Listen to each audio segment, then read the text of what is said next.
ஓம் ஸ்ரீ குருப்யோ நமக. ஹரஹர சங்கர ஜெய ஜெய சங்கர. தெய்வத்தின் குரல் 2ஆம் பாகம். அத்தியாயம் தசோபனிஷத்துக்கள். தசோபனிஷத் என்று 10 பொறுக்கி ஸ்ரீ சங்கர பகவத் பாதாள்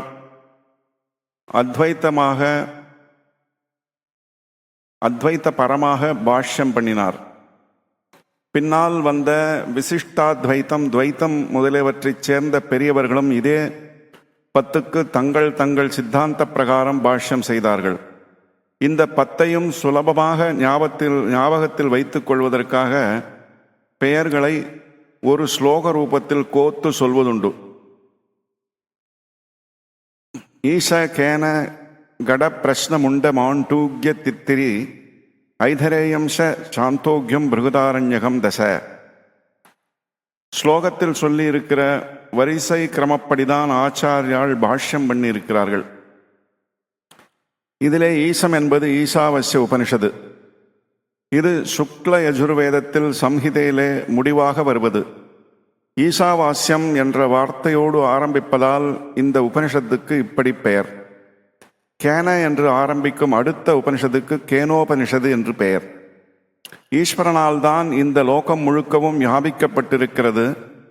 அவனுக்கே கர்மாக்களை அர்ப்பணம் பண்ணி பரமாத்ம தத்துவத்தை நாம் அடைய வேண்டும் என்று ஈசாவாஸ்யோபனிஷது கூறுகிறது. மர யானை பொம்மையை பார்த்தால் குழந்தை அது யானை என்றே எண்ணுகிறது. பெரியவர்களுக்கு அது யானை மாதிரி இருந்தாலும் மரம்தான் என்று தெரிகிறது. குழந்தைக்கு மரம் மறைந்து யானை தெரிகிறது, பெரியவர்களுக்கு யானை மறைந்து மரம் தெரிகிறது.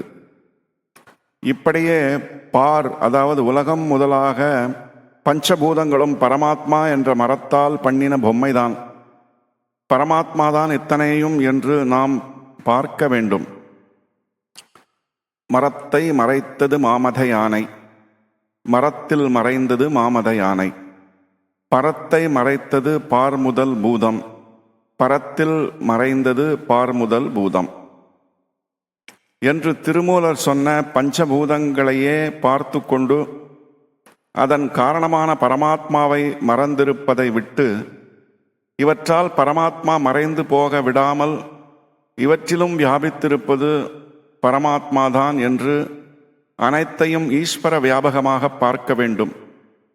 திருமூலர் சொன்னதையே அச்சடித்தாற்போல தந்தினி தாரு விகாரே, மரத்தின் மாற்று ரூபத்தில் யானை என்று ஆச்சாரியால் சொல்கிறார். இவற்றில் எது முந்தி எது பிந்தி என்ற வாதத்திற்கு நான் வரவில்லை. மகா புருஷர்களுக்கு ஒரே மாதிரித்தான் தோன்றும். கேனம் என்பது கேனோபனிஷது. அது சாமவேதத்தில் ஜைமினி சாகையில் தலவகார பிராமணத்தில் வருவதால் தலவகார உபனிஷத்து என்றும் சொல்வதுண்டு. கெட்டதை கேனத்தில் தேடு என்று வசனம் இருக்கிறது. அடிமுடி தெரியாத பரம்பொருளை அகம்பாவம் பிடித்த தேவர்கள் தெரிந்து கொள்ள முடியாமல் தேடின போது சாட்சாத் அம்பிகையே தேவேந்திரனுக்கு ஞானோபதேசம் செய்ததை இந்த உபனிஷத்து சொல்கிறது. நம்முடைய சகல சக்திகளும் ஒரே மகாசக்தியிடமிருந்து வந்ததுதான் என்று சாட்சாத் பராசக்தியை உபதேசித்திருக்கிறாள். இதற்கு ஸ்ரீ பகவத் பாதாள் மற்ற உபனிஷத்துகளுக்கு பாஷ்யம் செய்த மாதிரி பதம் பதமாக எடுத்துக்கொண்டு பாஷ்யம் செய்ததோடு நிற்காமல் வாக்கியம் வாக்கியமாகவும் எடுத்துக்கொண்டு இன்னொரு பாஷ்யம் செய்திருக்கிறார். அதாவது இந்த உபனிஷத்து ஆச்சாரியாளின் இரட்டை பாஷ்யத்தை பெற்றிருக்கிறது.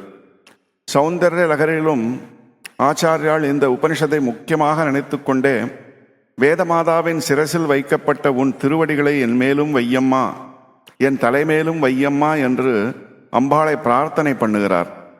வேதாந்தம் என்ற மாதிரியே வேத சிரஸ், ஸ்ருதி சிரஸ் என்ற பெயரும் உபனிஷத்துகளுக்கு உண்டு.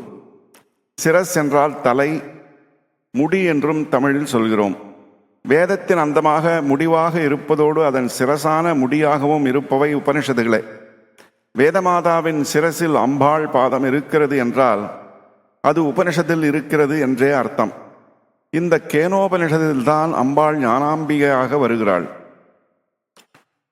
சாமகான பிரியா என்று லலிதா சகஸ்ரநாமத்தில் அவளுக்கு ஒரு பெயர் சொன்னதற்கு ஏற்றாற்போல இந்த சாமவேத உபனிஷத்தில் அவளுடைய பெருமை விசேஷமாக தெரிகிறது. ஒரு வஸ்துவை நாம் பார்க்கிறோம் என்றால் பார்க்கப்படுகிற ஆப்ஜெக்ட் என்றும் பார்க்கிறவனான சப்ஜெக்ட் என்றும் இரண்டு ஏற்பட்டு விடுகின்றன.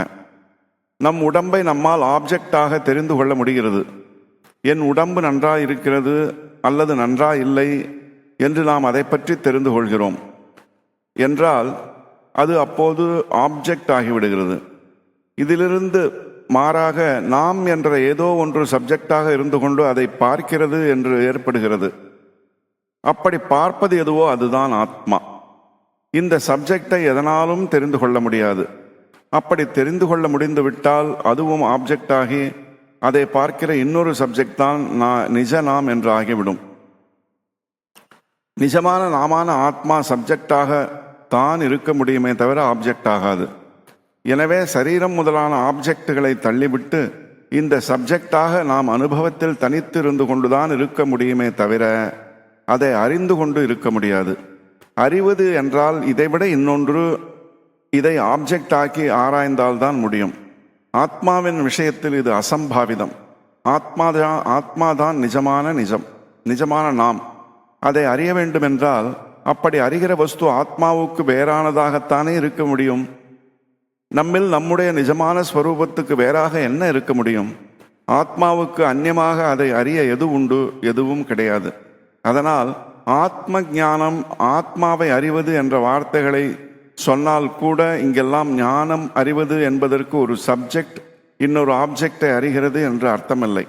தன்னைத்தானே அனுபவித்துக் கொள்வதைத்தான் அந்த இடங்களில் ஞானம் அறிவது என்ற வார்த்தைகளால் சுட்டி காட்டுகிறோம். இதனால்தான் கேனோபனிஷது எவன் ஆத்மாவை அறிந்து விட்டேன் என்கிறானோ அவன் அறியவே இல்லை, எவன் அறியவில்லை என்ற நிலையில் இருக்கிறானோ அவன்தான் அறிகிறான்.